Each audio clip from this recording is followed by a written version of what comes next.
And now we're going to record. So let me check real quick, make sure I'm good, and then we'll get started. Yeah, well, there we are. Okay. So, uh, I'll just be clicking as people come in. So if I lose my train of thought, you guys might have to kick me in the head. So, ladies and gentlemen, it's 7:30. I was really excited to be able to bring these presentations to you guys. In case you don't know me, I'm Tom Munns. I'm the area coordinator with the John Birch Society. I've been an activist in Idaho 20 years, first and foremost, and I was hired due to my activism at the John Birch Society. And my first priority really is saving our state, saving our country, and doing what it takes to do that. JBS is a good part of that, since there really isn't much that I disagree with or anything I disagree with on who they are and what they do. We just have a little bit of a hurdle with how people know the John Birch Society, and the more active we become, the better engaged and more informed people are going to be on realizing that any time that the media ends up going against you, it's actually a good thing. And so I'm joined today by some friends. We've done in the past, we did an ARPA presentation 2 weeks ago. Um, uh, by Kendra Martin. That was awesome. If you guys want to go and view that, you guys can go to my YouTube channel and do that. Also, we did a border wall. Shauna Martin, actually, same last name. I got him confused. Shauna Martin did a border wall video. Amazing presentation. Firsthand account of somebody that actually lives there was amazing. And tonight we're going to do something a little closer to home. Um, I had um, I had visited with Joan some time ago, a couple weeks ago. She gave me two pieces of paper about this wind farm issue. I immediately knew exactly what it was and what it was attached to and how big and ginormous this thing is, and realized that we needed to gain some traction. I don't know how much traction that she had, but I know that if I've got an influence, a regional influence, I'd like to be able to use that to my benefit any way possible. So, for those of you that are JBS members or you happen to need traction on a very important issue, I'd like to be able to use this position to be able to help gain that type of traction that is so necessary for us as we understand or we as we navigate through all of these issues. So tonight I'm joined by Joan Herlock. She's out in Twin Falls. She's going to go ahead and introduce herself a little bit and talk about how she got started. Um, and then we're going to get right into the meat of the things. I've allotted for about an hour for the presentation, but we can do it longer if you wish. We'll open it up to Q and A. You guys are muted on entry just because I wanted to keep the background quiet. If I have to unmute all, again, I will do that. So if you can mute yourself, please do that. If you have a question or you want to interrupt, you can always unmute yourself and just interject. Since we don't have a whole lot of people there, other than that, we would do the Q&A at the end. Then I'll go ahead and record it, as long as you guys are cool with it, I hope. And it will be available on my YouTube channel. And if you guys are interested, you can go to that channel and find that. I'll also have the link posted on Facebook as well, and it will go out in the same way that you guys ended up getting information here if it came through email. So, Joan, thank you for joining me tonight. How are you? I'm fine. How are you? I'm great, thanks. Well, tonight we've got a really big issue. I've been really excited to talk about this. I'm super angry, so it's hard for me to be able to maintain my composure at the same time. But I wanted to I wanted to have everybody understand who you are, and where you came from and how you got active, and then we can get right into the topic at hand. So feel free to take it away. Okay, my name is Joan Herlock. Thank you for having me. I became involved with the Lava Ridge project back last summer when I first heard about it. And I had not heard anything about it prior to our local radio talk show host, Bill Colley, had mentioned on the news that the BLM was going to have a scoping meeting that day. So I signed up to learn about this. And what I had known previously about wind turbines was they aren't good. I can't find one positive thing about them. So I guess I set out on a mission to spread the word far and wide about what's about to take place here in the Magic Valley and trying to bring awareness to it and hopefully get other people on board and wake up and try and stop these things. Then I was on the Bill Colley show last fall. I was on again, probably a month or so ago. And through all that, I've met various other people that are doing the same thing, trying to get this stopped, including an organization called the Friends of Minidoka.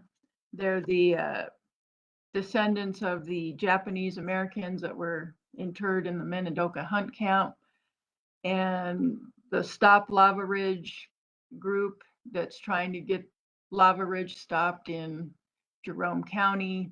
And from there, we've just been trying to work together and spread the word and inform people. And so I can tell you about the project and some action things we can do and give you an update, however you want me to do that.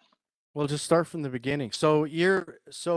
You're I don't know if you need to divulge this or whatever, but you recently were blessed with a certain position, were you not? Uh Yes. So Elected position or whatever? I decided I was not happy with the things in the Republican Central Committee in Twin Falls County, and I decided to run as a precinct committeeman. And the person I ran against was the chairman of the county party. So it was uh, quite a campaign, and I handily won my position. So he's no longer the chairman of the county Republicans, and I'm a precinct committeeman. Good job. I think congratulations are in order. Thank you. So, and you weren't, so a lot of us have been kind of activists for a long time, and I have always advocated that, people just don't become active because somebody tells them to. It happens in their own time. I know it happened in my time, and I'm sure that those that came before me before I got active would be very happy that it finally stuck. But it seemed like it took forever to stick. I was involved in my own life, and I had my own things. I had my own family. I had all my own, it was about me really. And so you're relatively new to activism too, right? Well, actually, no, I think I first met Liz Nickham, who's online here now, back during the Tea Party days. We were both precinct committeemen then. And so I was a precinct committeeman previously, about 12 years ago, and involved with the Tea Party. And I've always been involved and interested in history and politics and the Constitution and all that. And I seem to, I don't know if I insert myself or I get voluntold or something causes, and I tend to take on things to stand up for the little guy, kind of. Or if I see something that is wrong, I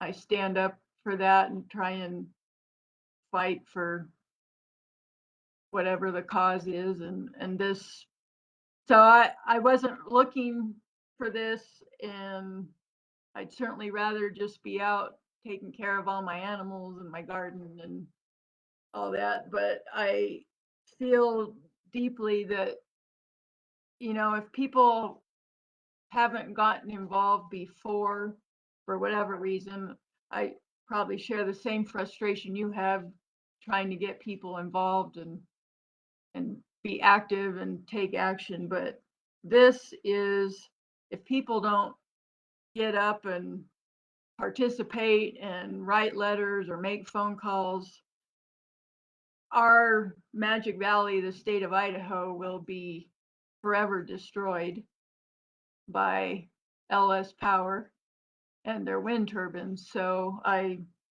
not a fifth generation Idahoan. I've lived here about 25 years, and I feel the state of Idaho, the Magic Valley, is worth fighting for. and so I'm just trying to get other people to get involved to fight for this because it actually can be stopped.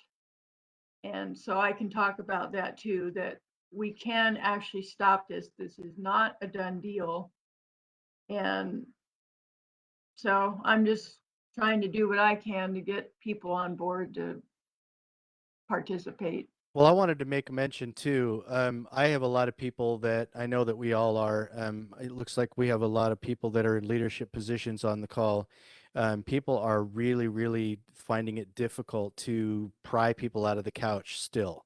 If they can pry them out of the couch, they do it in a way that only operates in a very small area in their comfort zone. And not like there's anything wrong with that, but we've got some bigger fish to fry, and trying to get your elected official voted into office is a great and wonderful thing, but you need to be able to have your eye on a lot of other things that are going on. And so I was really I'm really pleased to be able to see everybody here. The other thing too is to try to keep people motivated over a long period of time can be difficult too. I think this issue, since it comes closer to home, and I think I had told people before, this was really kind of amazing because, I've been on Facebook since 2005, I think, when I decided I was going to run for office and have a non-edited page so that people could kind of see how I am. But what was really weird to me is that I usually get 10 hits or 5 likes and 3 shares or whatever. I got over 300 shares on my original video that I got just from the 2 pieces of paper that you did when I was in the Hampton Inn in Idaho Falls waiting for a friend of mine for an appointment. But I got over 10,000 hits on Facebook so far on this. I got over 300 shares. So the information that you had when we had talked about trying to gain traction on this issue, I felt like I get to play a small part of this. So I'm really, really excited about it. Um, so let's kind of get into the weeds. Tell us what you know, Joan, as far from the Okay, beginning as you can. I will start. So what we're talking about here is actually 3 wind projects that are being proposed on BLM and state lands. And the project that's furthest in the process of approval or the application process is known as the Lava Ridge Wind Project. And I'll hold up my little map here. So this right here is the Lava Ridge Wind Project, the proposed area where they will put the wind turbines. And this is 73,000 acres of public lands in Jerome, Lincoln, and Minidoka County. And it goes right up next to the Minidoka internment campsite. So it will go right up against a national monument, basically, that is a memorial place for Japanese Americans. And so that is the Lava Ridge Project, and it will entail, so the company that's proposing this, it's actually called LS Power. It is a company that is based out of New York, and they have a lot of LLCs involved. And the CEO of the founder of, you disappeared. Are you still there? I'm here. Okay, I hit the wrong button, sorry. Um, the founder of LS Power founded this company in 1990. He's actually from the Soviet Union, Nice. and his son is now the CEO. So he is now a US citizen, but he's formally from the Soviet Union, not to alarm anyone, but I mention that because LS Power will not divulge who their investors are in this company. And so what they do is they target communities, rural communities usually, that are either not very informed or they're not going to push back, fight back. LS Power targeted the Magic Valley because uh, all the BLM land areas have resource management plans that are supposed to be updated periodically. Well, our resource management plan for this area is 40 years old, almost 40 years old. So it's out of date, it's expired, things don't apply anymore in it. So they specifically picked this area because one, we have very little regulations, very few regulations compared to other states. Our expired, out of date resource management plan, and poor rural communities that will hopefully get sucked into their promise of money and jobs. And what this company has is a big checkbook, and they go to all the little communities, the city councils, the county commissioners, the school boards, and promise, oh, what do you need? We'll just write a check for it. And so they entice people with promises of money and jobs. And so then they come to this area. So they get buy-in from people. They named their nice little energy company Magic Valley Energy. So they are incorporated. They're incorporated in Missouri. I don't know why, but that's where they're incorporated. And so they go around as Magic Valley Energy, and they hired a local lady. Her name's Amy Schutte, that is like their PR person. And so they're trying to sell this to the community as though this is going to be a great, wonderful thing for the community. So that's the Lava Ridge project. And they also are in the beginning stages of another project called the Salmon Falls Wind Project. I lost your audio there, Joan. Oh, There you are. Yeah, I think when the paper comes in front of you, it does something interesting. If I could interrupt, since I did already, is it worthwhile mentioning who Amy Schutte is and who her replacement was in the? You said did somebody tell me the legislature? she was the sit-in for Representative Lori Likely out of Jerome County. And There it Lori is. Likely, originally, when this project was being proposed, was on record of saying, oh, wind turbines will be the next potato in Idaho. And so, for whatever that's worth, that little tidbit of information, Amy Schutte is the one that's like the PR person for Magic Valley Energy, and she's a local person. So, in She's my mind, reachable. Yeah. she's.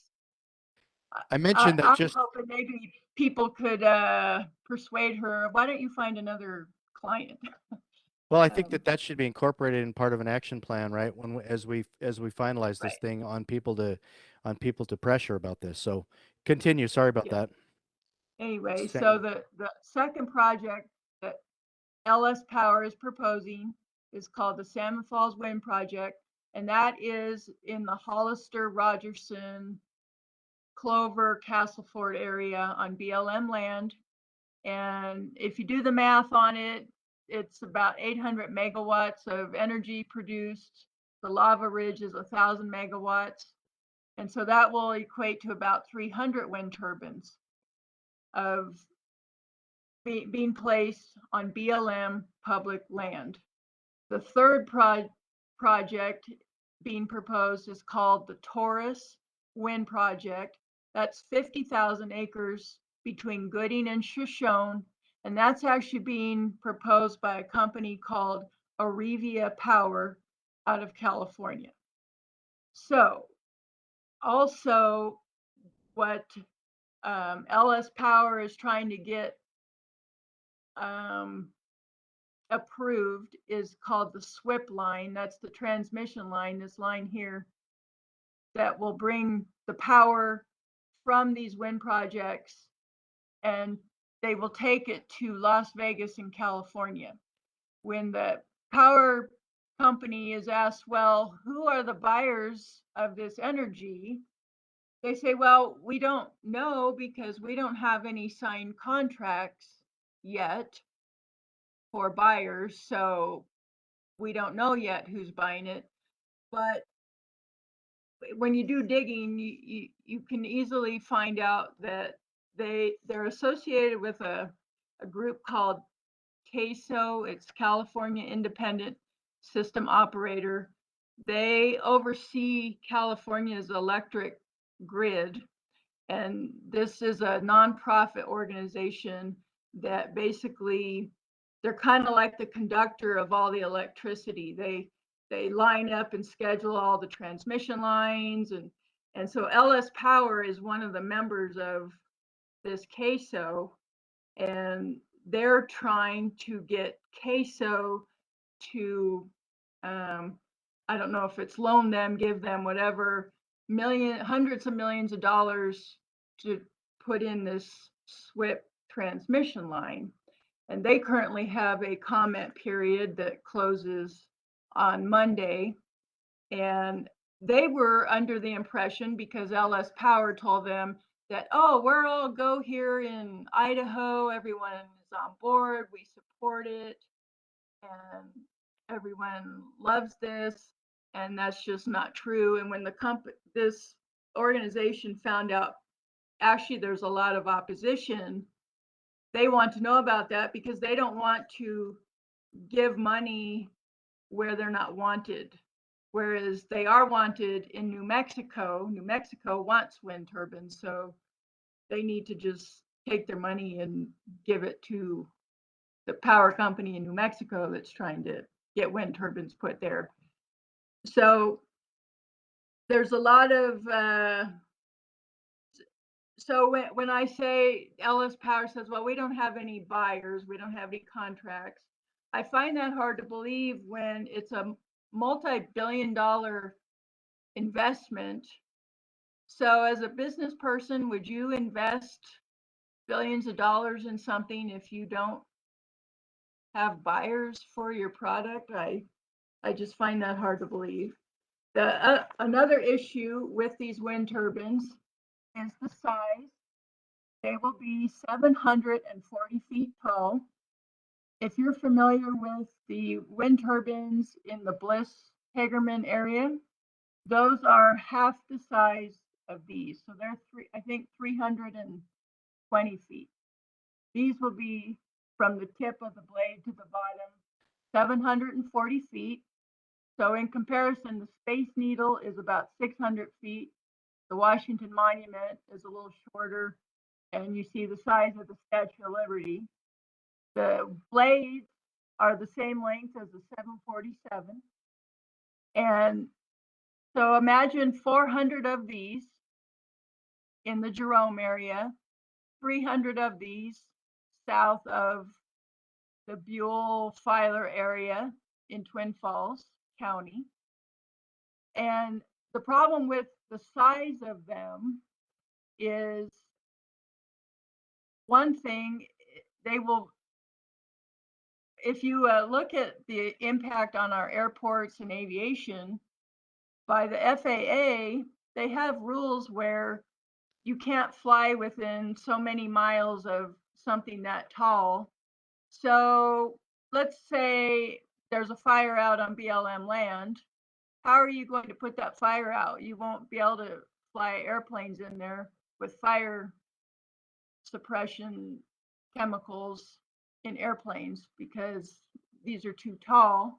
And also, like the Salmon Falls area, the airport in Twin Falls, they use that area to train new pilots, so they won't be able to fly out there anymore.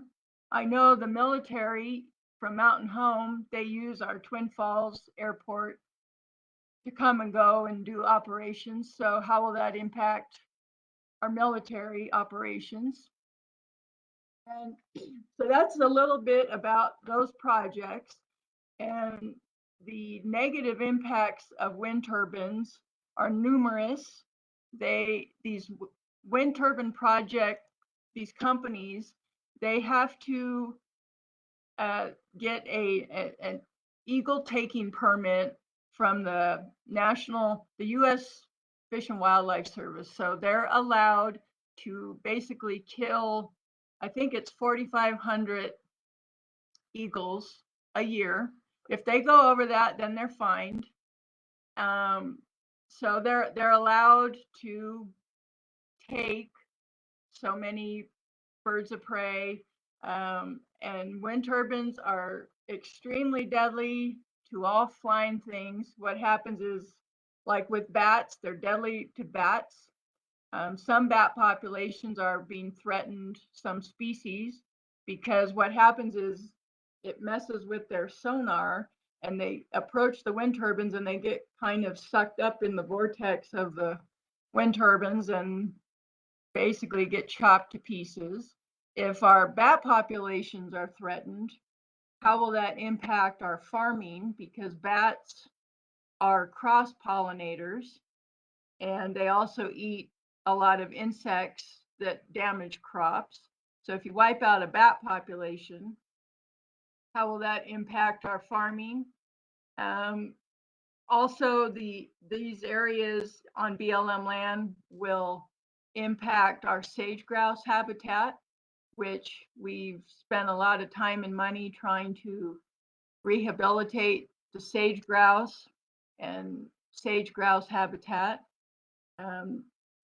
Even though in the eyes of maybe people not from Idaho, this BLM land is considered desert and it's probably seen as, oh, nothing lives out there, what's the big deal?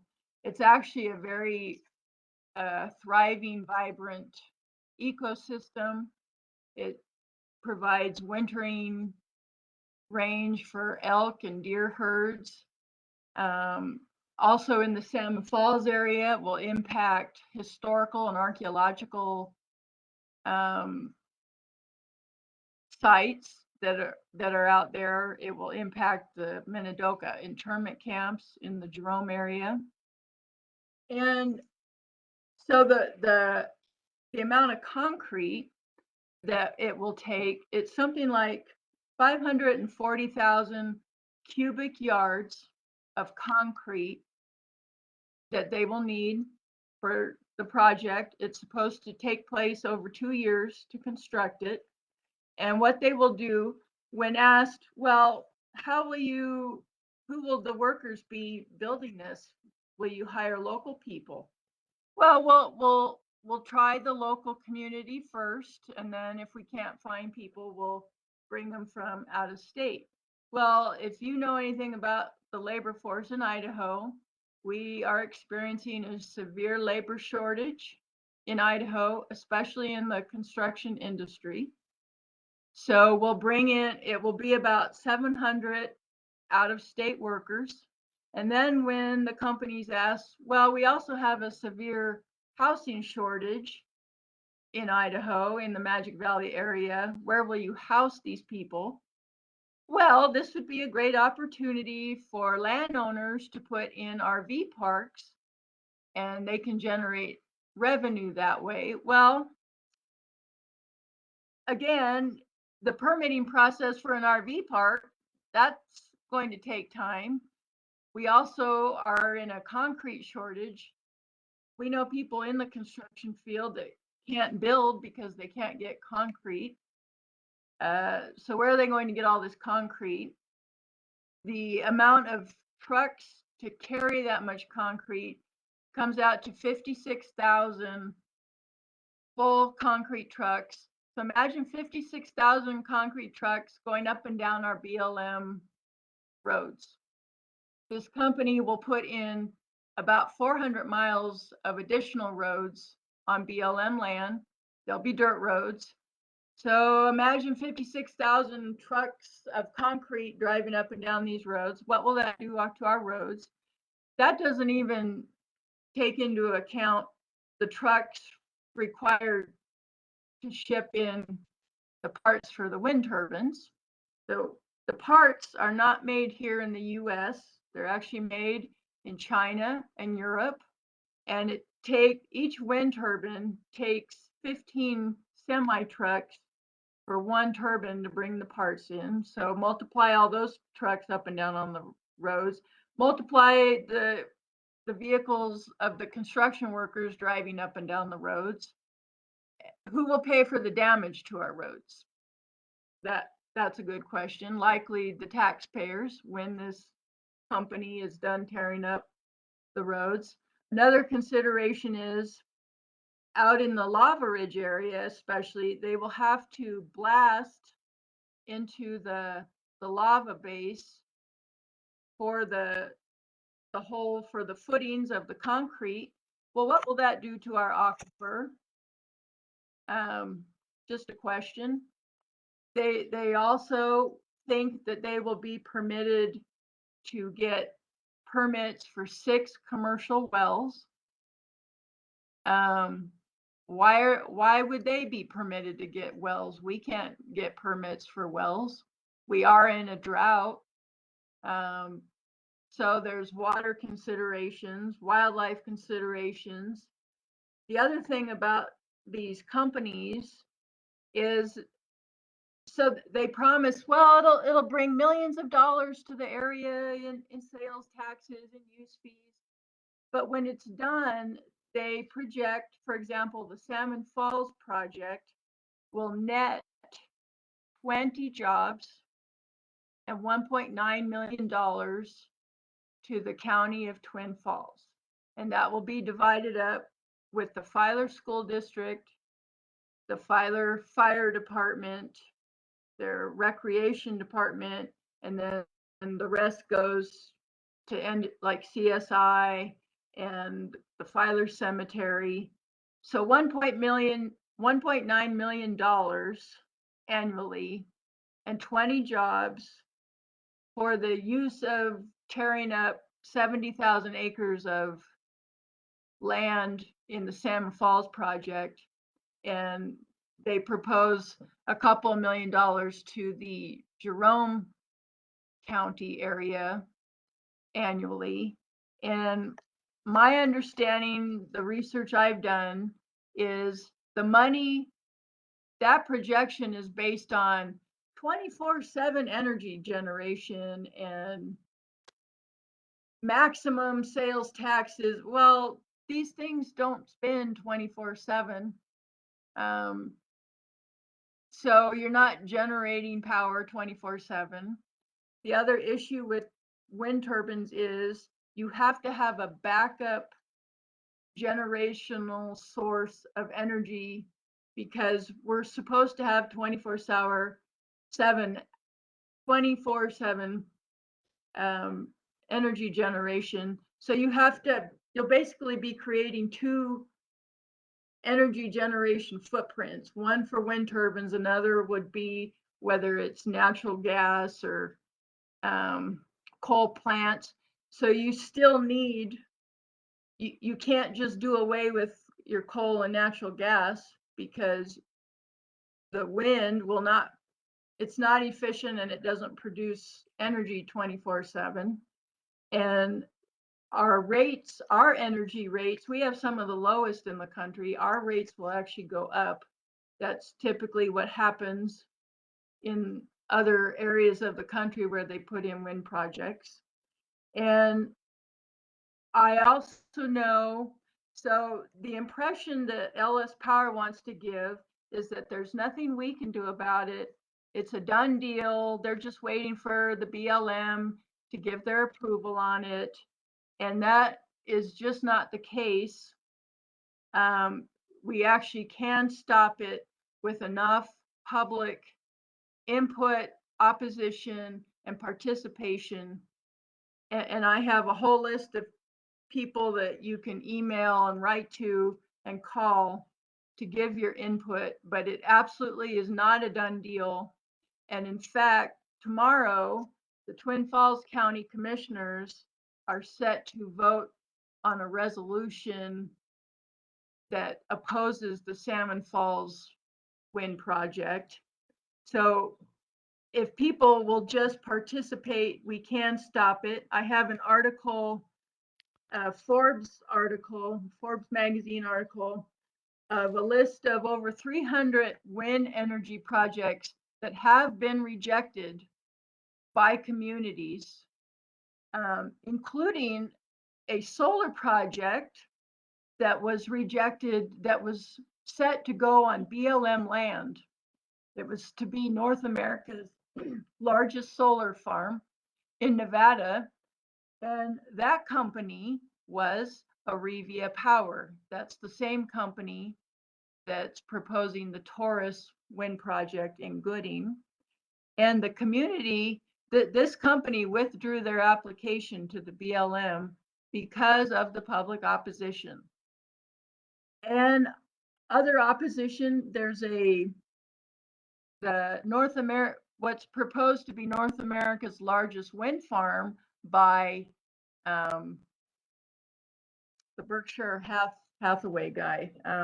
Big What's his name? surprise. They were the He ones that proposed, brought bricks to Antifa, by the way. It's been yes, said. It's been said. Yeah. So but he's interesting proposing connections. a multi-billion-dollar project in Iowa. Well, guess who is opposed to it in Iowa? It's Facebook, Google, and Microsoft, surprisingly, because it will make their power rates go up. So with enough opposition and the right opposition, you can get these projects stopped. And we can utilize where some persuasion would be helpful is to our congressional delegation, because, for example, Congressman Simpson, like him or not, he is a key member of the Interior Appropriations Subcommittee. If the Republicans get control of the House in November, he becomes a big person on that committee with a lot of authority, and he can, with pressure, do a legislative stay for the Interior Appropriations Bill and put a funding limitation in the bill for wind energy production in Idaho. He can block wind energy production permitting. So by our Constitution, Article 1, that gives Congress the power of the purse. So through our congressman, the power of the purse, he can do a bill basically blocking funding or permitting of wind projects in Idaho. Senator Crapo, he's a senior member of the Senate Finance Committee, and wind and solar projects aren't profitable without the production tax credit and the investment tax credit. And so the taxpayers actually subsidize these projects. He can put in an appropriation bill that no tax benefits or appropriations are available in Idaho for these projects. Senator Risch, he sits on the Senate Energy Committee. So Ellis Power wants to use public lands for profit. Senator Risch can pass a bill requiring these private companies to divulge who their investors are. So are their investors, are they some foreign entities? So I bring you back to the founder of LS Power, who's from the Soviet Union. That's just a question. Are the investors, oh, I don't know, Bill Gates, George Soros, who knows, because they won't divulge who their investors are. So Senator Risch could do something requiring them to show the public where the investment money is coming from. He can also take away, through the Energy Committee, BLM's authority to issue permits for renewable energy on public land.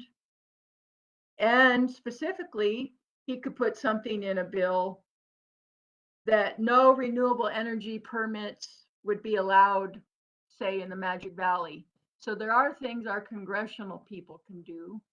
Our county commissioners, if they would all, in a unified way, pass resolutions or a moratorium halting wind production development in our areas as a unified voice, their titles basically give them influence over our congressional delegation. Another person that could be persuaded is our governor. He is a member of the land board, and the LS Power just put an application in to the land board for consideration to use our state lands for these wind projects. And so I think the state land board needs to be contacted and commented to, and try and get them to use their authority, influence, whatever, to oppose these projects. Also, our legislators, Lori Likely, our local legislators, our newly elected legislators all need to hear from the public about the opposition to these things.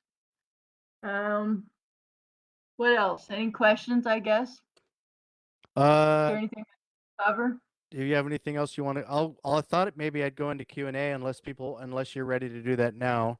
It is 8:15, so we have about 15 minutes unless people want to stay longer.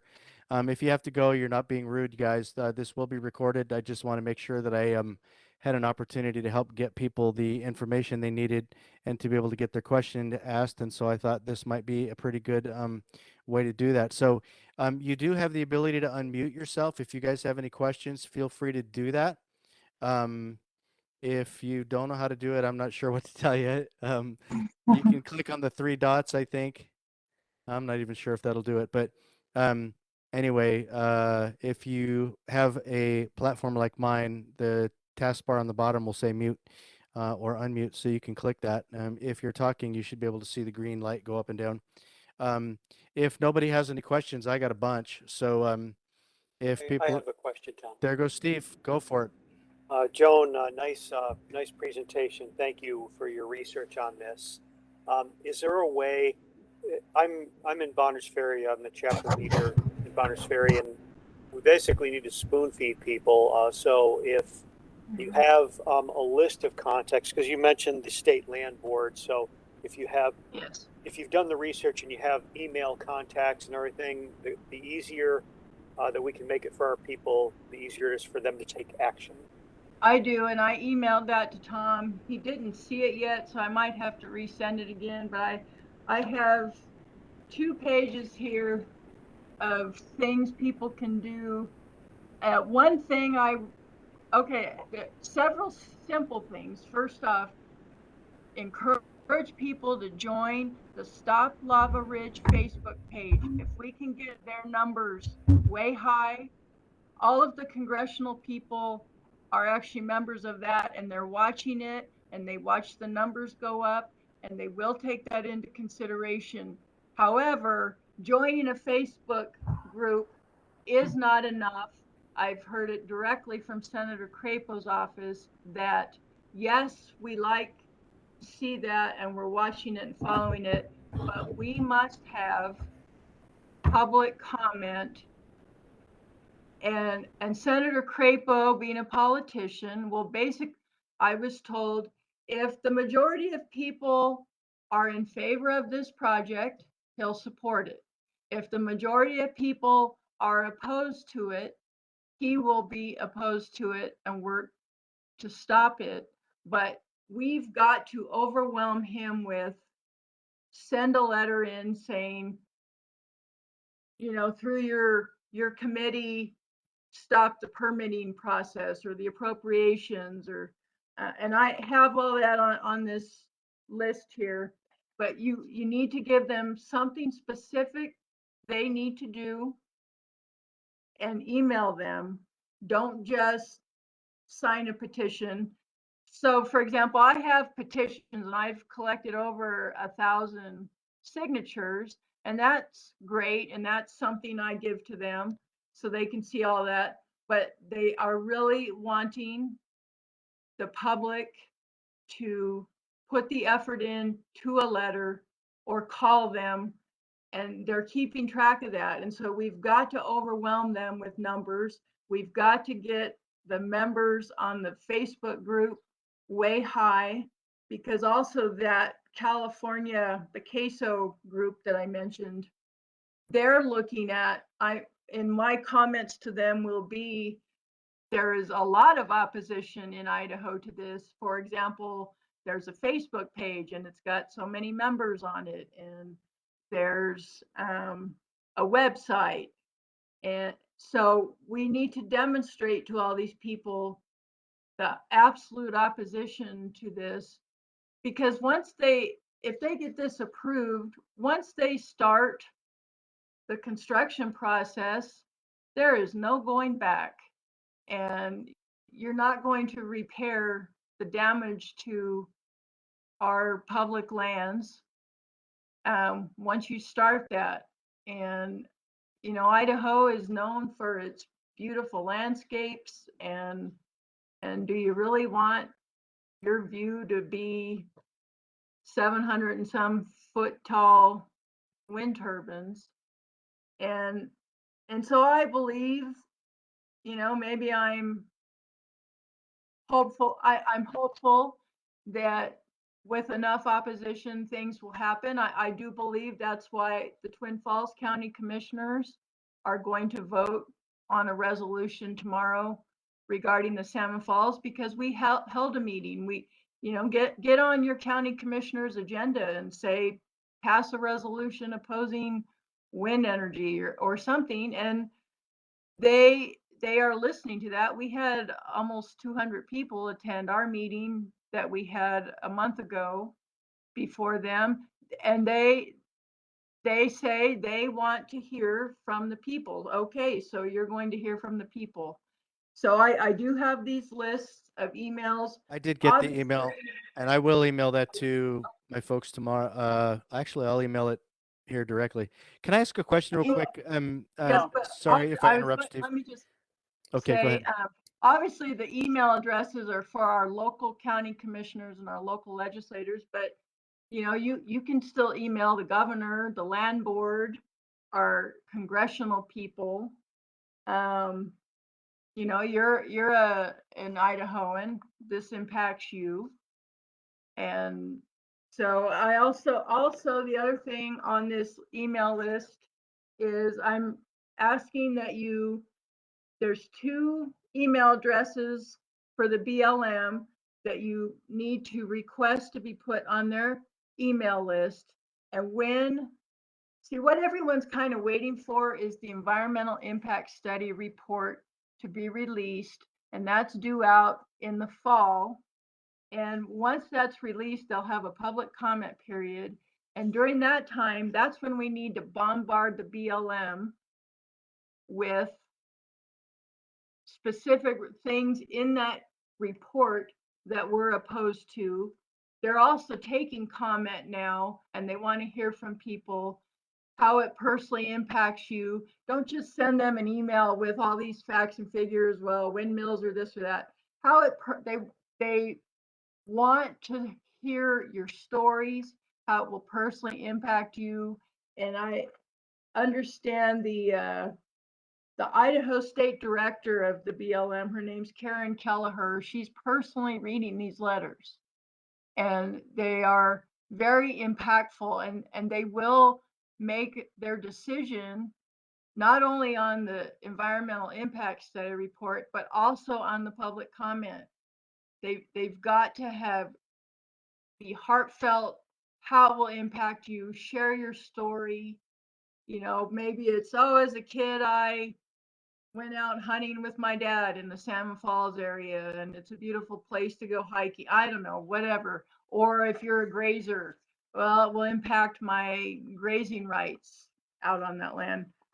Just something like that. Mainly, they don't want to see a copy and pasted, everyone sending in the same letter. They need to be unique, little thought in them. But yes, I sent that to Tom.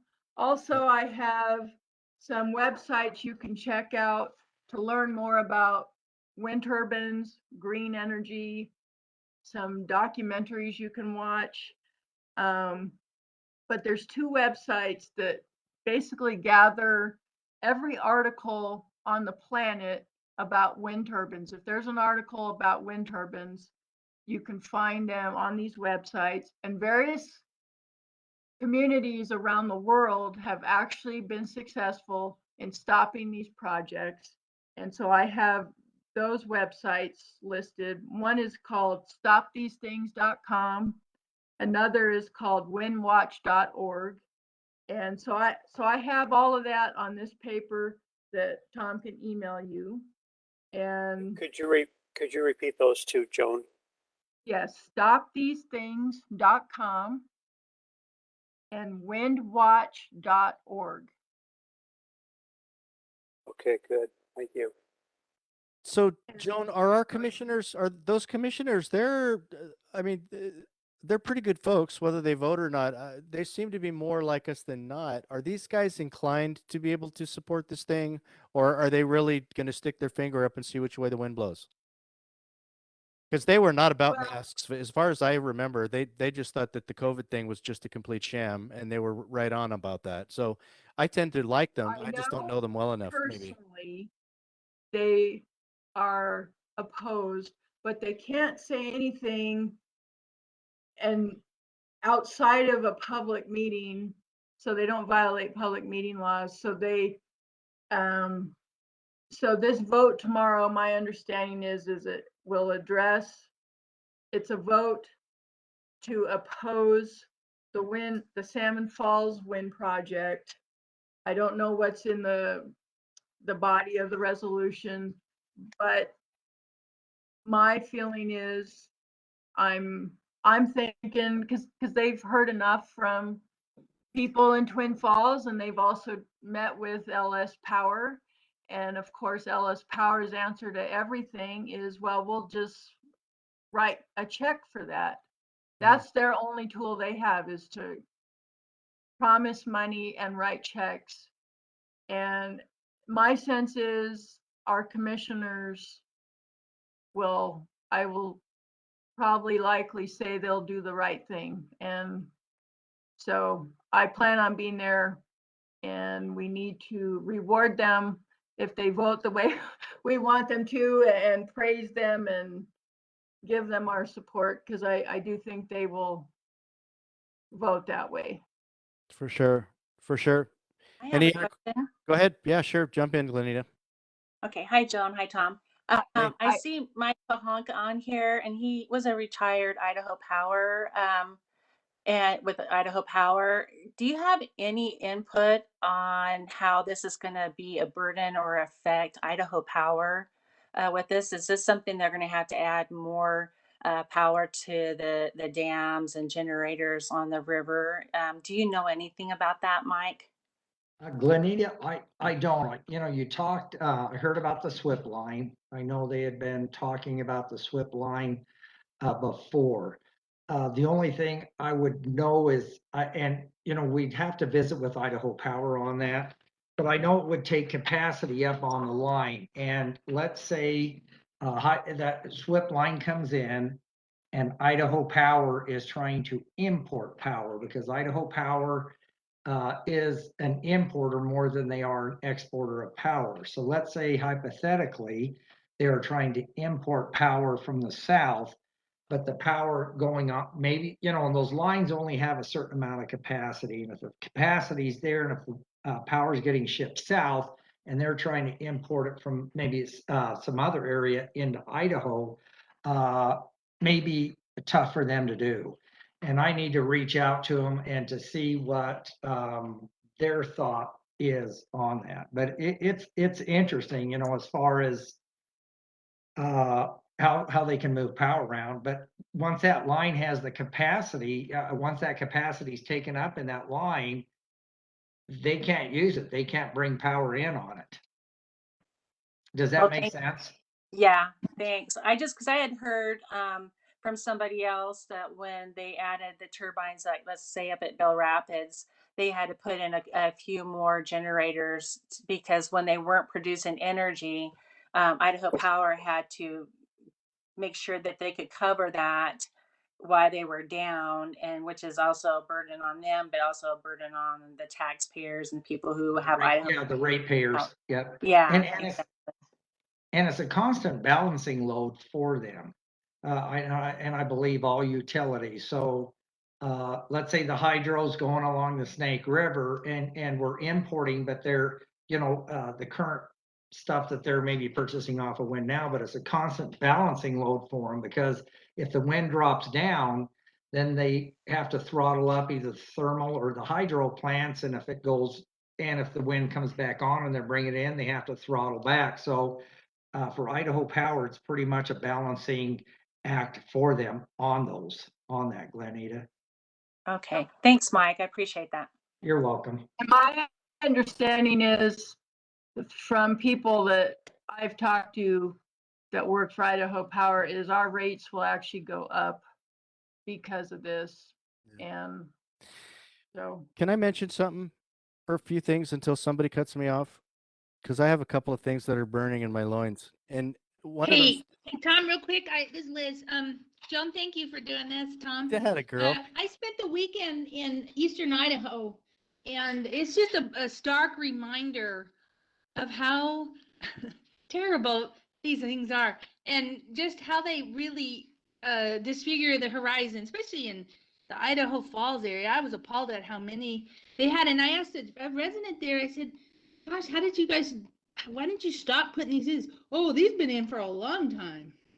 And it would be interesting to get input from people that have been living in areas where there's quite a bit of wind power, just to kind of add more, I guess, background to the impact on different Idaho lands. So I didn't realize how many they had there and what an eyesore they were.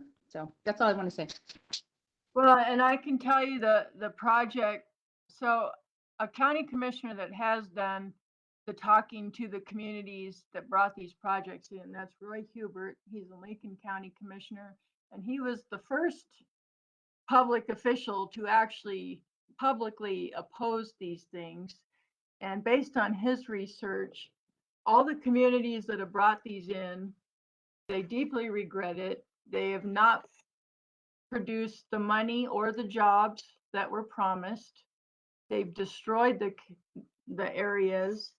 For example, in the American Falls project, he said that they were promised jobs and they had local people that had experience in whatever phases were for the project, and not one job came out of the local community.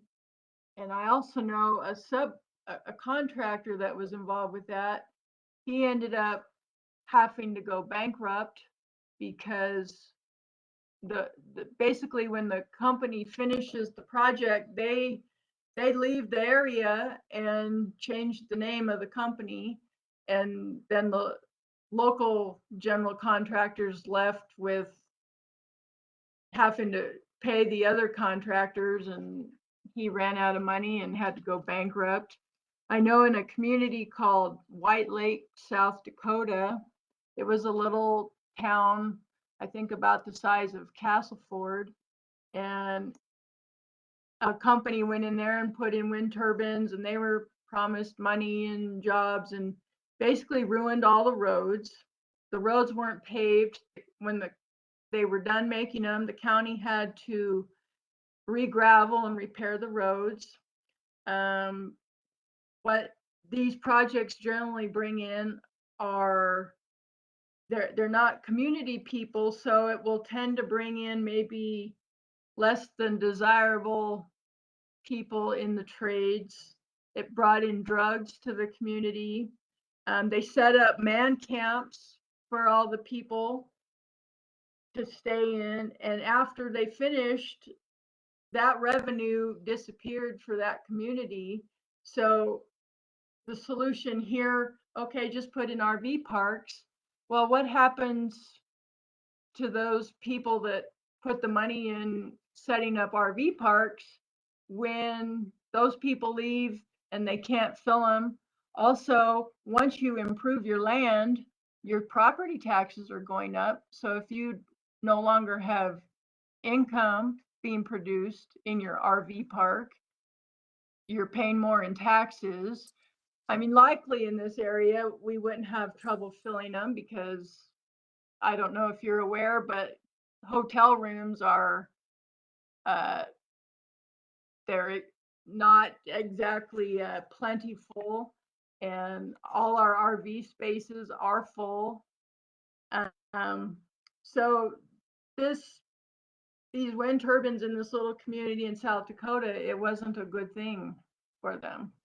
And that's my fear. What will it do to a town like Hollister? What will it do to Twin Falls County?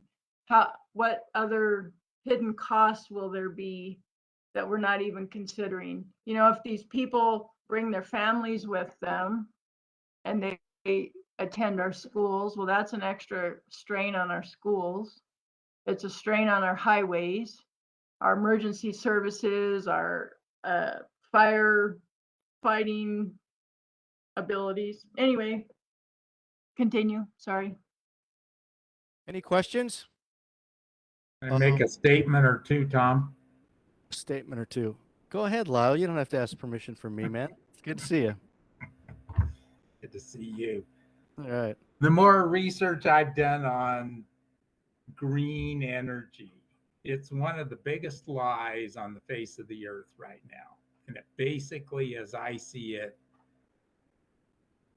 is a huge wealth transfer of the people through the government to multi-billionaires.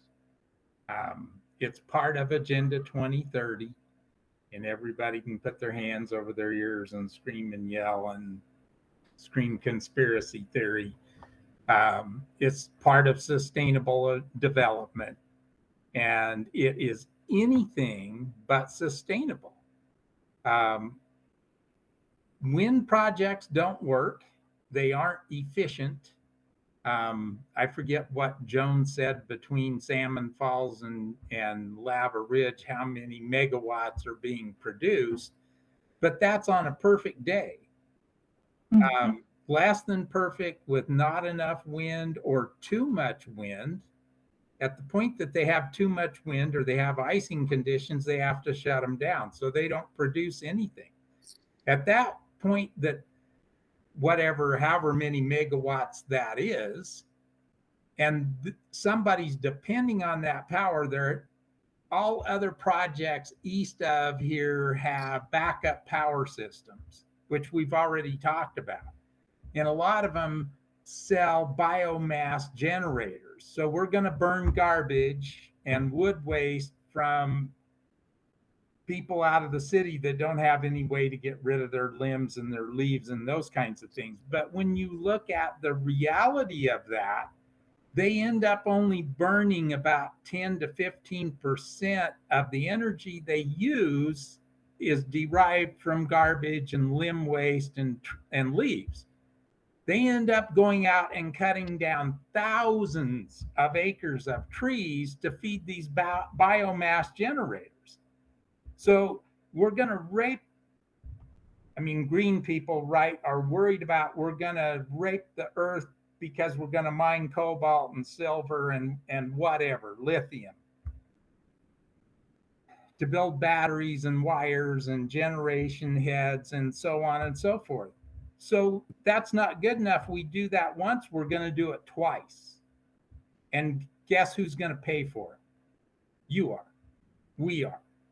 And so the end result is this doesn't have anything to do about green.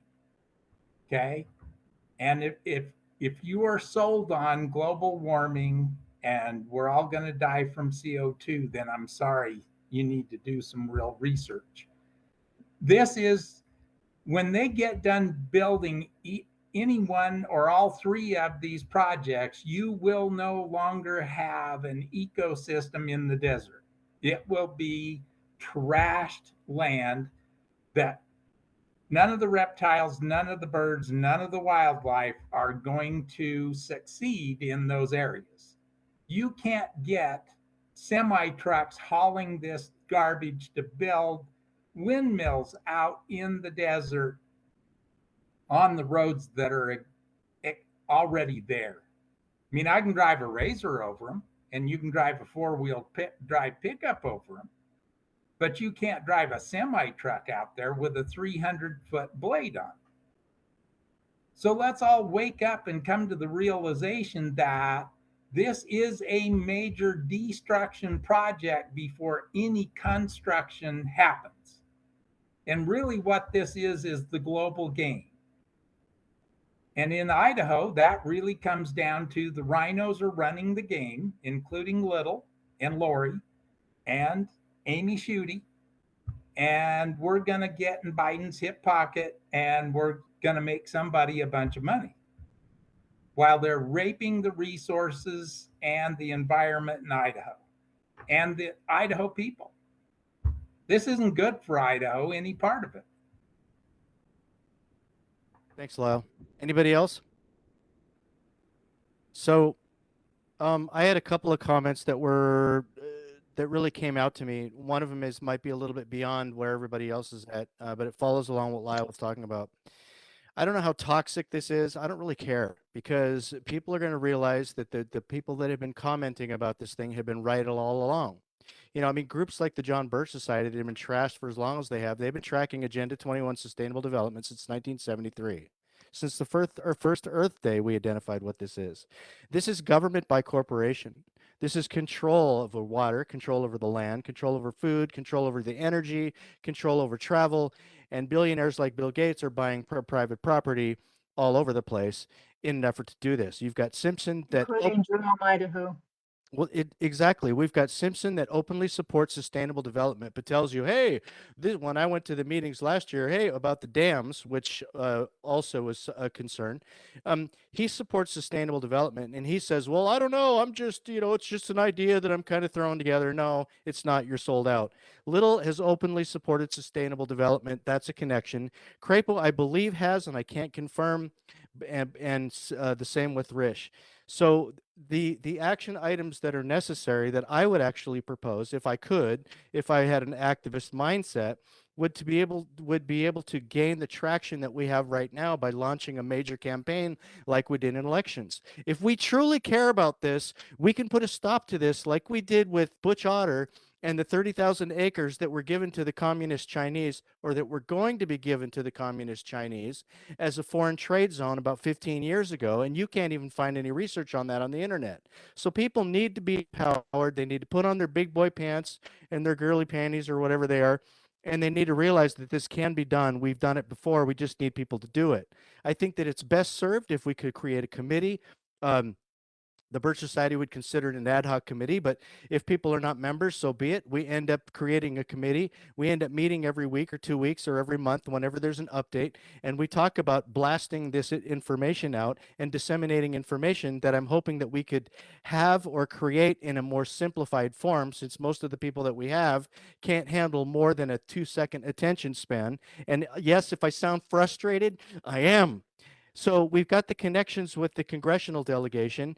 Um, uh, uh, we've got the commissioners that we need to do major outreach. We've got city officials, and we got to always remember, we got to be able to reach out to our neighbors. They're the ones that are voting, well, even with a dismal voting record, but these are the people that need to be reached out to. If we can reach out and we can pass out flyers to elect, Steve, or elect Janice, or elect Joan, or elect somebody else, we can sure as heck do it on local issues. And of course, the legislators need to feel it. Likely needs to feel it like she never felt it before.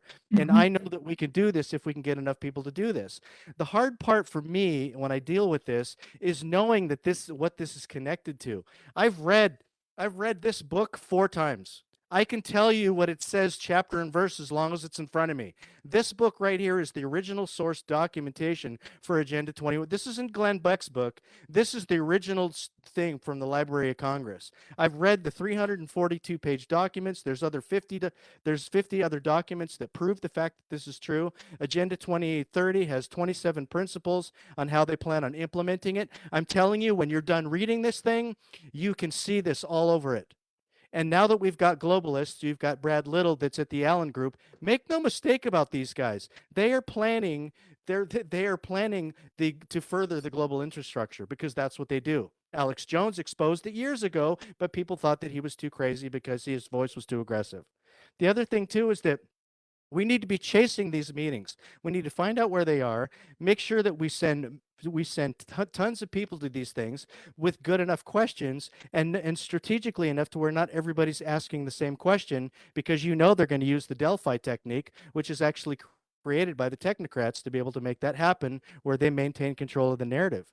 We need to determine who our friends are from our enemies. It's really, really good to know if the Twin Falls commissioners are, as I suspect they are, they're more like us than they aren't. But we need to figure out who our friendlies are so we can use them and sort of shield them at the same time by having them help us by exposing who the enemies are. When we start implementing these plans, we can really start making things happen.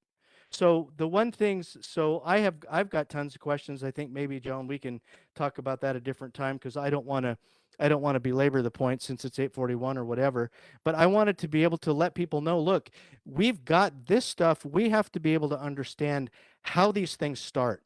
Where, I mean, I found out that there's another plan in Owyhee County, right? That's like 100,000 acres. That's down south of where I live, right? But there's some Norwegian company now that's involved in this. So now all of a sudden we're talking global. This ain't just local. This is global. And so the question for me is, how do people in Sweden and in the Scandinavian countries and in communist China and Russia or whoever find out about little Idaho and about how they're going to end up being stakeholders investing in this global environmental infrastructure? And we've got to be able to figure that out. And I know we can. We've got researchers that, like Joan, that are just nuts on this stuff.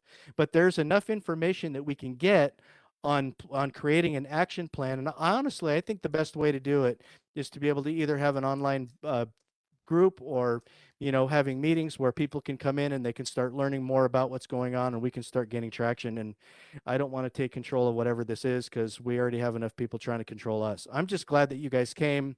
I'm glad that people were sensitive enough to watch the video, and I'm hoping, Joan, that you can, at the very least, you'll be willing to be able to do updates, if for nobody else, for us. I mean, I know I've got a region, as a JBS coordinator for, all of Idaho and western Montana and eastern Oregon and eastern Washington, and this stuff is important to everybody.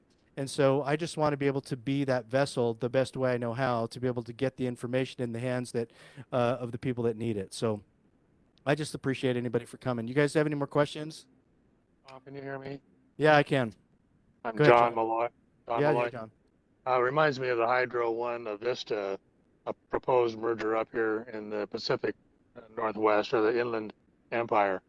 And the things that we had to do to fight it, and we fought it successfully. I use the term we. I wasn't as involved as I should have been, but three things. One is, I think money is an issue. We're going to have to raise money, tens of thousands of dollars, hire an attorney. And the attorney I would suggest was the one that we used. That's Norm Semenko. He's a Rathdrum fellow, but I think he has an office in Boise now, and he knows how to play the court, the legal system, to get the stays that he needs or that we need, and just use the right language and do the right stuff. And the other is, I think there's an issue or a law referred to as coordination. And the first thing is that's so important is for the commissioners to be opposed. And that's looking like that's coming along well, at least I hope it is. But then I think there's an Idaho law, and there's actually a Washington representative that would know all about this. I'll get with him and check it out. But it's called coordination. And these entities have to coordinate, whatever that means in a legal sense, with the counties. And when they have to do that, it slows everything down. And now they become accountable, as opposed to saying that it's a done deal. I think when they say it's a done deal, that's code for this is not a done deal yet. So why don't you shut up, sit down, and go home? That's what I think. So I think you're right. I think there's reasons to be hopeful. And if we get enough people involved, it can be done. But I think it's going to take some professionals.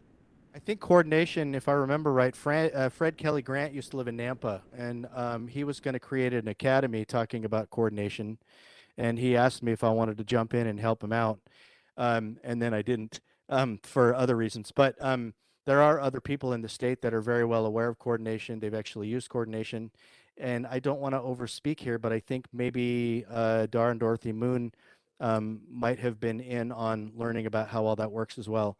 but we can definitely figure out more in a legal sense. But Fred Kelly Grant was critically important back in the 80s when coordination first came on the scene in Idaho. Thank you. 84% of these projects are owned by foreign corporations. And I'm going to bet that LS Power eventually ends up in ownership in Europe. It's like Meridian Water Department's owned by a French company. I mean, come on, man. Hey, we don't, the taxpayers aren't even controlling their own government. When you got corporations that are telling us what to do and how things are going to be, we've got a real big problem. So I think it's a, we've got a task ahead of us. I think there's tons to do. I think we can encourage other people with tons of things that we can do to become more active. And I don't know if Joan would be excited. So I'll just put a little target on her forehead. But I mean, I'm sure she'd like to know what other people are doing.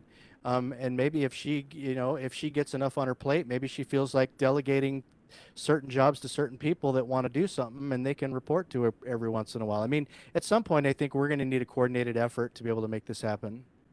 Well, just my 2 cents here. So some of what I'm hoping for is, yes, to get help, get people involved.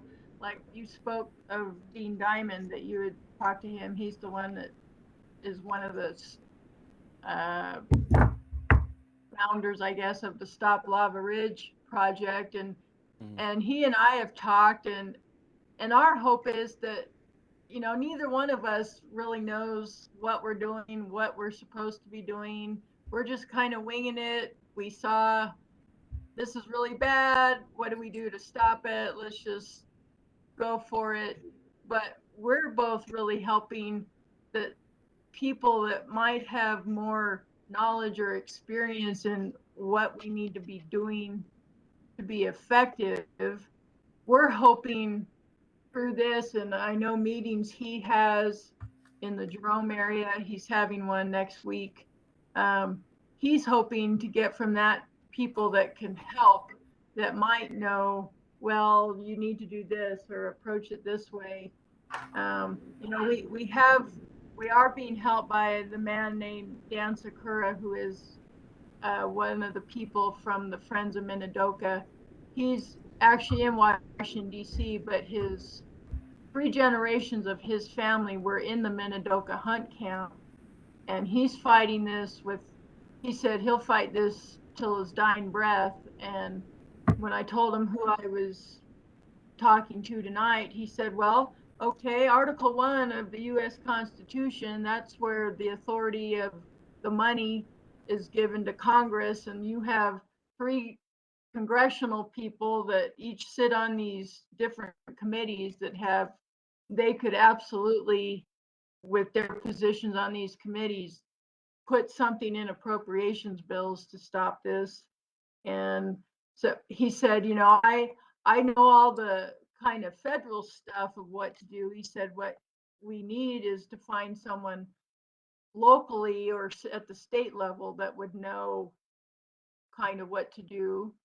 But he's been a big help, and his group might actually succeed. They're actually approaching the BLM now of trying to halt the whole process because they're operating on a 40-year-old resource management plan.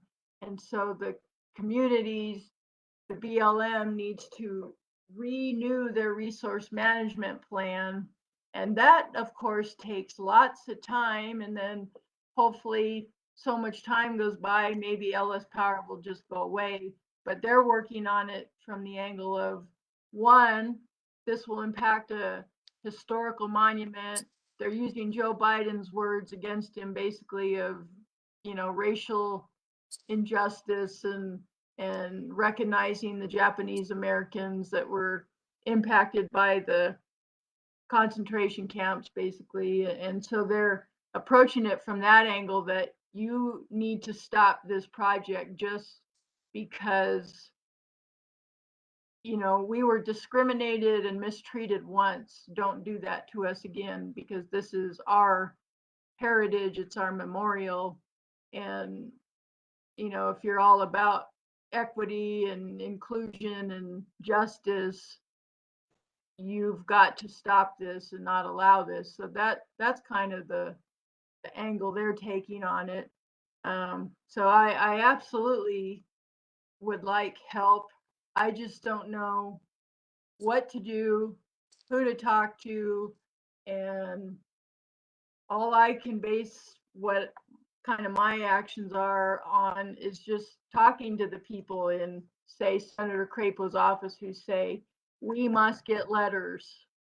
Okay, I'll get you letters. So, if there's some other approach that needs to happen, I'm open to whatever. Because, like I said, I'm just me. I don't belong to any organization. I just kind of took this upon myself, and then met the Stop Lava Ridge people, and they're kind of just, yeah, we don't want this. It will impact us. And, I think we're all just kind of looking for direction so we're effective at this. So, Joan, are there leftist groups that are opposed to this too, or is it just those darn right wingers? no, I can tell you actually, a lot of my time gets sucked away by my counterpart in my precinct. He's the Democrat precinct committeeman, that he's absolutely opposed to this. And he's got a lot of people on his side that are opposed to it. And so I have people from all aspects, political ideologies, that are opposed to this. And for what that's worth. Are we listing those so that we might be able to work together on the issue? I know Rosa Corey, she was really big before she passed away in Agenda 21, and she was really, really good. The Liberty folks had her come and speak frequently on her Behind the Green Mask book, which was fantastic. So I think maybe a culmination of trying to be able to form a committee, it would be helpful just to be able to discuss what people are doing and give weekly action items for people on what they can do. I mean, some of the things I was thinking about is I created a legislative list from last year. Of course, now we have new legislators and we don't really know who those are, but that old legislative list is going to be fine because darn well that, that they are influential people when they're in or when they're out. And I think getting a general position on each one of them and just getting them to be able to feel the heat would be a really, really good start. Um, the other thing too, that the Birch Society's had a lot of success with over the years is just creating pamphlets, just a simple trifold brochure. I did one on COVID. It was my first brochure I ever made. I was pretty proud of it. But we can create these brochures and we can start making them, and we can, see if we can get people that will help fund those, and we can start handing those out. That putting information in people's hands is the number one best information to be able to, or the best way to be able to get information in people's hands. Whether we're doing booths at gas stations or on the sidewalks or, wherever we are, handing out information, whether it's, people entering schools or leaving schools. I mean, it's really not that hard. I think because of the fact that activism has become such a crucial component, I think we're overthinking it and realizing somehow where, people have asked us before. I know Glenn and I have talked about this a lot. It's like, how is it that people need to ask me how to become active? Just go freaking do it. It's not rocket science. Just go do it.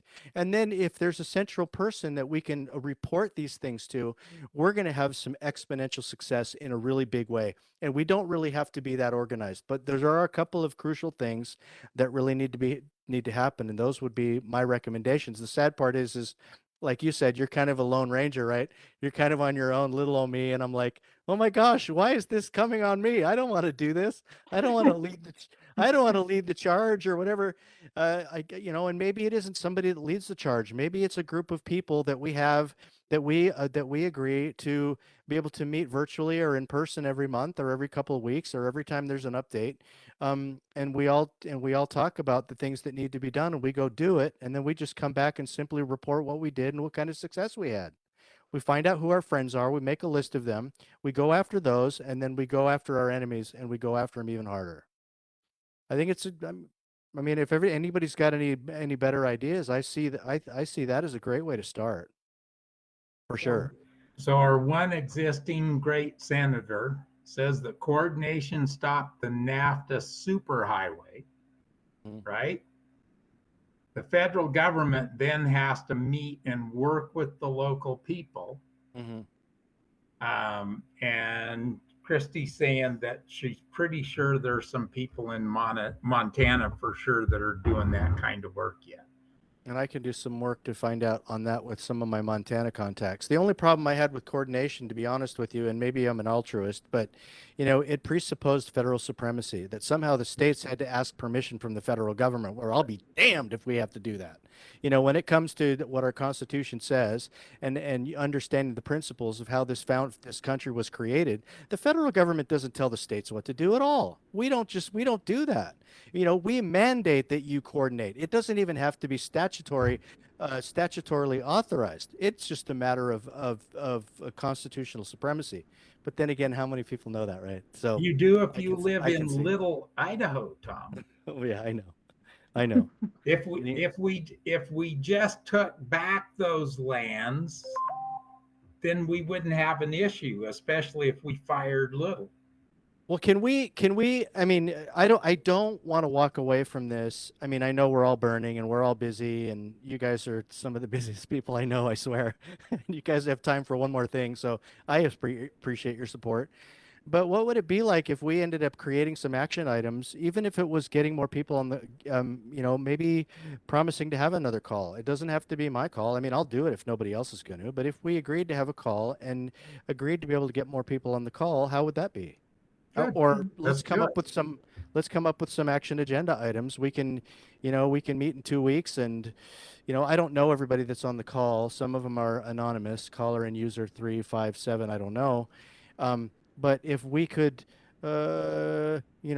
encourage people to do that, I mean, I would be happy to set up a date now if you guys are so inclined to do that. But I just want to get the ball rolling. I know how big this is. I've read this stuff for a long time, and this is finally a good enough excuse um, to be able to try to get, with people being personally affected, where I think we might be able to gain some traction on this, and I don't want to let this go. Did So, Joe give the time frame of Lava Ridge and Salmon Falls? Because Lava Ridge is a little bit ahead of schedule than Salmon Falls. Salmon Falls is about a year and a half behind in the process. That's why we started, or I just kind of started with that early because that's what they had said at the Stop Lava Ridge meeting. Well, get started now on it because you're about a year and a half behind us and the Lava Ridge people. So that's why I just like, okay, I'll just start informing people because there's still a tremendous amount of people that don't even know this is going on and how this will impact things. So spreading the word that way, joining the Stop Lava Ridge Facebook group, write a letter and send it to all these people. And then from there, I don't know what else to do, but I think those are simple things people can do initially and tell all your friends. And I think that's a good idea. Come up with a little brochure or something like all I did when I was passing petitions around to get signatures. All I had to do was show people that picture and give them a few facts and figures, and they were opposed to it. Just based on the size of these things alone. And so the brochures don't have to be real complicated or anything, but I think mainly informing people, making people aware this is happening. I do think, yes, like Lyle points out, we've got the rhinos and Governor Little and likely and this and that, but I think the people I know that are opposed to these things, they are also people of influence because it impacts their cattle operations. I know the Cattlemen's Association is opposed to this, trying to get the Farm Bureau maybe to be opposed to it, but different families, generational families that are opposed to this. I think you're smiling, Lyle. I know you maybe don't think that can Farm have an Bureau impact. is like, that's so sold out. Well, They're we so don't need your sold out negativity in to this room. leftism. So I wonder if we could So get the we chairman. have on here, we have 2 new legislators tonight. We have a new senator and a new House rep. So where do you stand, Mike Pahanka and Glenita? I'm against it. I have not been voted in yet. And in visiting, I've had more people come up to me as far as my constituents, the people I've talked to, talk, you know, telling me how they're opposed because they're worried about the aquifer, you know, as far as, you know, the amount of hydraulic fluid or oil these things hold. And if you have a leak, will all that oil go into the aquifer? Visited with SERCOM, which is the Southern Idaho Regional Communications, which they're worried about those things chopping the signal. So if a firefighter, a police officer, paramedic keys the mic, will that whole conversation go through? And I represent the people, okay, if I get elected, which I hope to get elected. But I represent the people of Jerome, Lincoln, and Blaine counties, and the majority of those people are telling me, please oppose it. So I have to honor their request, and I'm opposed to it. I have to agree with what they are. I'm opposed to it. So Thank you, both of you. And I'm also opposed, and I've been doing this a little bit, I've been following Lava Ridge for over a year. Um, but the impact that it's going to have on the Magic Valley, it will change the Magic Valley. And I was just wondering too, if maybe we should also reach out to the Dairymen's Association, because it will start affecting how their cows are reproducing. It will start harming that, and maybe we can look into finding more facts for them and bring it to them, because that would be another group that would be on board, because that would affect their livelihood. Well, and I have talked to Pete Wiersma. He's president of the IDA.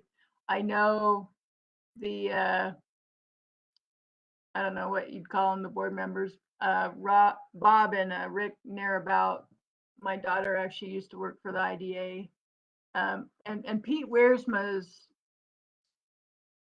kind of he didn't really want to take a stand. He said, well, we need to make a decision based on facts and data and not just a feeling. And so if we can produce some kind of data showing how it will impact them, because I kind of got the feeling that, well, I don't know how this is going to impact me personally, so I really don't care unless you show me facts and data, kind of thing.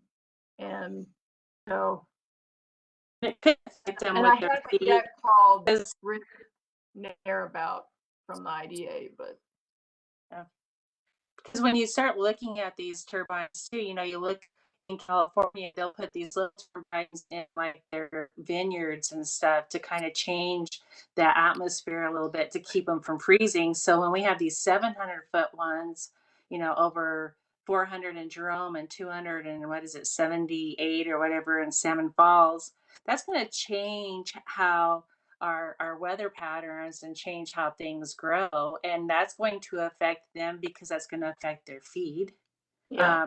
These are just some things that there's a lot of consequences to this, and a wise man will always consider the cost from beginning to end. And I'm not just talking money, I'm talking our livelihood. I And have one other the comment. IDA is on my list to call, so. I have one other comment, and that is I was visiting with a gentleman that has an aviation business out of Jerome, and he was saying how it's going to possibly change his business more to the negative than the positive, and the way the aircraft have to approach the airport. It's pretty interesting I mean, there's so many different aspects that are negative on it, but I thought that was interesting, and reaching out to him and visiting with him on that is how it will negatively impact his business. So that's Is that Mark Dorr? Is that Mark? I believe it is. Yeah. Another It's interesting, every one of these wind projects, when you study the weather behind them, so downwind. So basically, we're from west to east flow of weather. Everything east of these will have a drier climate than it had before. So you live in a desert, about 10 inches of rainfall a year, and let's say you shorten the rainfall east of 400 of these things in Lava Ridge. So now you're getting 7 inches of water instead of 10. But it's okay because it's Idaho. It's expendable. These people are all stupid and they don't pay attention and they don't know anything. Lyle, tell us how you and really feel.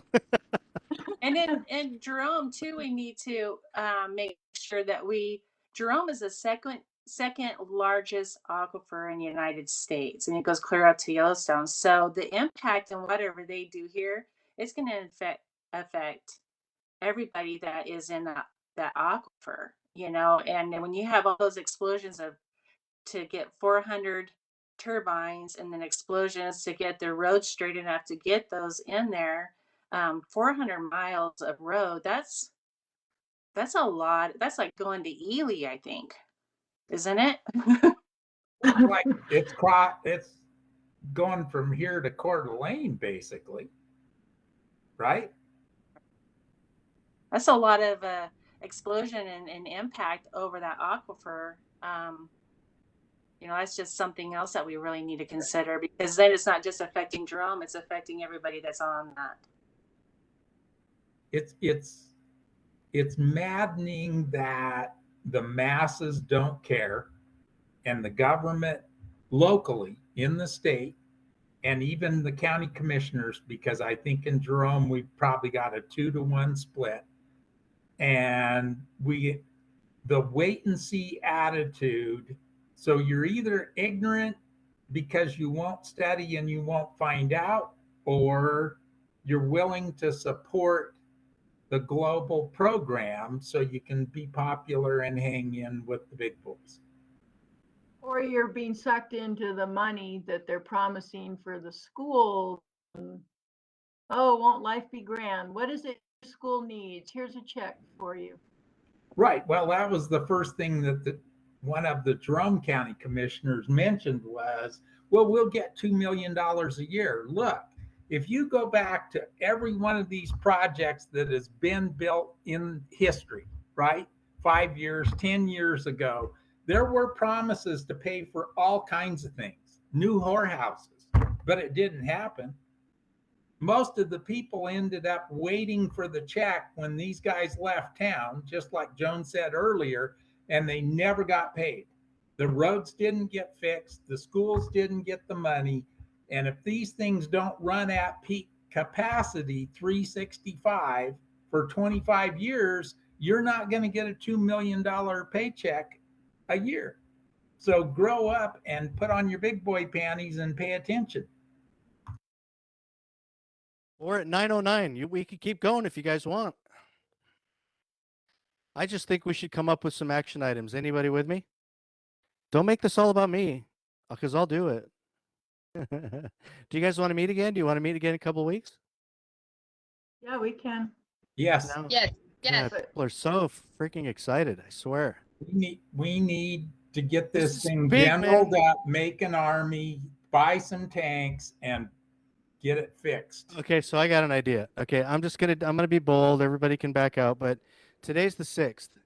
If we did 2 weeks, well, of course, there's going to be a meeting on Thursday, I guess tomorrow, you guys, right? So if we do today, 2 weeks, That's would the put us at 20th. July 20th. We can do July 20th if you guys want, or we can go 3 weeks or even a month. What do you guys think? 2 weeks to get started, and then we can string it out if if we're So if got we're Joan- doing stuff a together. meeting, what is Huh? it you're wanting or thinking we should do in the meantime prior Oh, to the next meeting?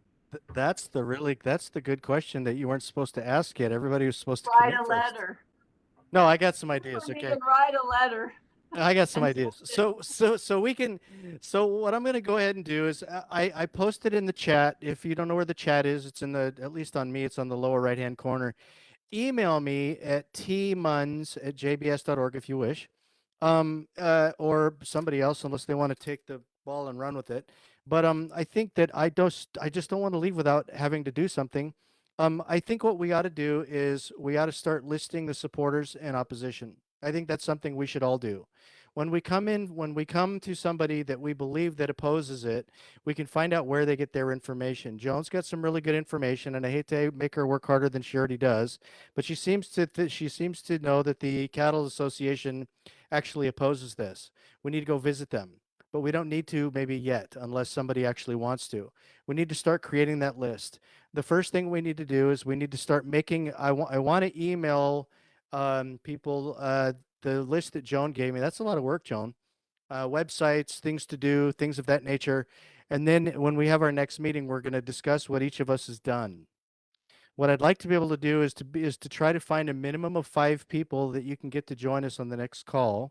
And this will be recorded, so we can share this as soon as I get it uploaded. If you guys are inclined to share it, we can do that and have them watch it so that they're not missing anything. We need to try to list ag associations that we need to attack. So we need to go after the agricultural associations, the Dairy Council. We need to go after the Cattlemen's Association. I think there's the beef one. There's some other stuff too. We need to do.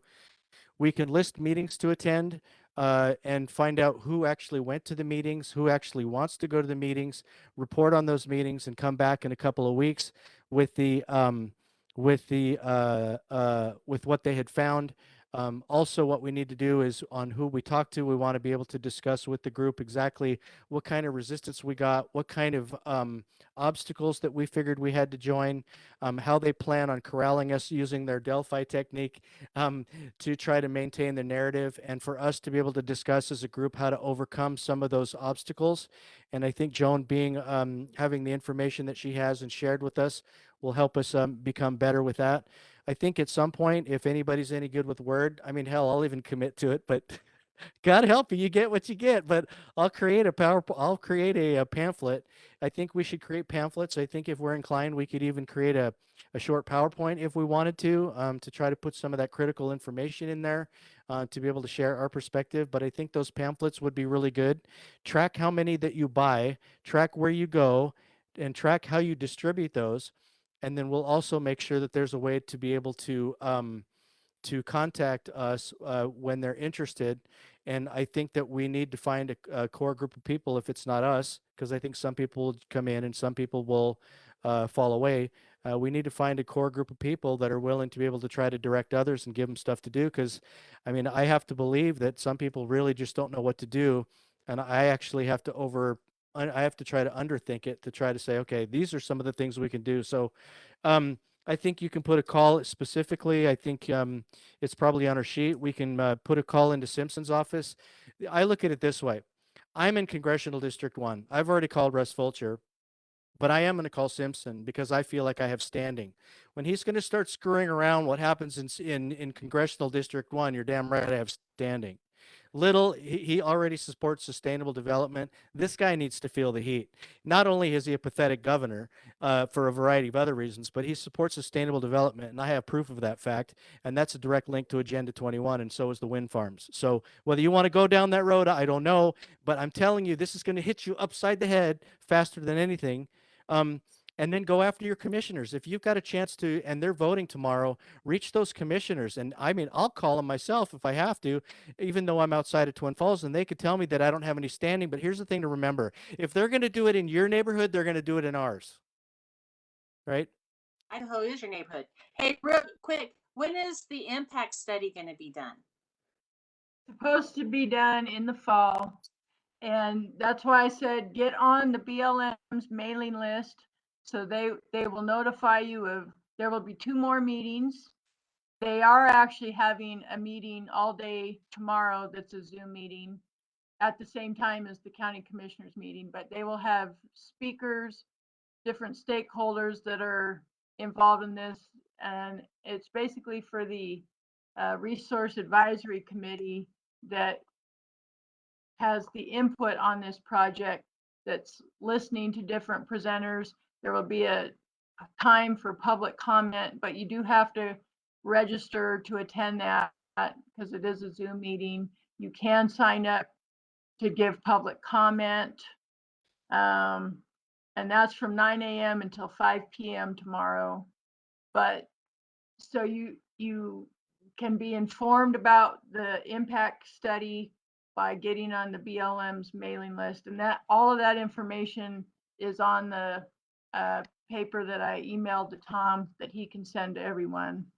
Okay. And that will be, if the Friends of Minidoka isn't successful in getting them to stop this on the grounds of they're on a outdated, expired resource management plan, then the next way we attack this is through the environmental impact study and giving our public comment when that comes out, because they will consider all of the public comment that comes in surrounding that. So the fall will be the key time to really be engaged. But in the meantime, getting our elected people to oppose it now. Don't wait for the impact study to come out, but you've got to publicly come out and oppose it now, so that, because once, say our county commissioners vote to oppose this tomorrow, then that gives maybe some courage for the other county commissioners to get off the fence and make a decision and be opposed. And then if all of that, if all the county commissioners, and we can get all the legislators to oppose it, that speaks volumes then to the BLM. It speaks volumes to our congressional delegation. And so they are up for, Crapo does have an opponent and likely has an opponent. And if they're worried about being reelected, if I don't come out in opposition to this thing, well, maybe they'll be inclined to do what we the people want. Well, we could reach So out to. they do need to be pressured and get them to get in line with us. Well, So we could add an action item to reach out to the establishment candidates that are being challenged by these new opponents as well, right? yes, So, do you guys want to meet in a couple weeks or not? Yes. I guess you could. I'm game. Yes. Yeah, I guess you could commit to doing it and then just not show up. if you want to. So, what about Wednesday the 20th? That's fine. Do you guys want to do 7:30 like tonight, or do you want to do earlier or later? 7:30 is good. This Okay. works. All right, cool. So it's July 20th, 7:30. Okay, I don't know who everybody is, so I told them to email me. If they don't email me, I can't do anything about it because I have too many anonymous folks. But and I don't want to sound like a moderator, but if you guys don't have any questions, we're up at about an hour and a half. Is it 2 hours? 7:30, 9:30. We're up almost 2 hours. So um, I'll go ahead and try to get this thing processed. I can get it out to you. Maybe it'll be another resource to be able to share with other people, to be able to help them understand a little bit more about this project. Joan, you did an amazing job, Joan. Wow, that was so good. Yeah. One question. So what is it you did, or what was done with the Chinese and bush otter? What is it that people did to get that stopped? As Lyle would say, it bit people in the butt. It came so close to people's home that they just wouldn't tolerate it. It was kind of like the F-18s or F-35s or something like that. That was that kind of an issue too. People just got really angry. We started sharing information. We started talking about it. It was all over, it was everywhere. It was all anybody talked about. We started showing up to these meetings. Nowadays, they have the Zoom meetings, but people were showing up out front and all that because they weren't worried about infiltrators and stuff at the time so much. But it was everything. We were everywhere. There were hundreds of people everywhere. They had to take a room in, I think it was Holiday Inn, and I think they had 350 capacity of 350 people. We packed it, And so, and it just, we created so much havoc and embarrassment to the governor that they end up scrubbing it off from the internet. And the people that have been activists for any amount of time even recognize that that even happened. So there's really no record of it unless we remember, right? But it can be done, and I strongly believe it can be done. This is a huge agenda. People are going to realize how big it is. But who for those people that ever decided to eat elephants, you just eat it one bite at a time, and that's kind of what we're all about. And sadly, as far as I know, it starts with people like you, and it starts with people like Dean Diamond, and it starts with who called me today? Diana Nielsen. She's been Yes, working with you too, right? So she seems like she's yes. a pretty tough cookie as well. And so I think, when you start getting good people involved and you give them something to chew on, they're like a dog with a bone. And I'm sorry, I'm sad to say this, and happy at the same time, but man, the women are the warriors these days, man. And so the men that are stepping up are kind of a rare breed. And I know that Lyle can go on for hours on that whole topic because we've talked about that before, but I just really want to thank you for the job you did, Joan. And I imagine where Idaho, would be if you hadn't done the job that you'd done on helping inform us. And so it's really what it's all about.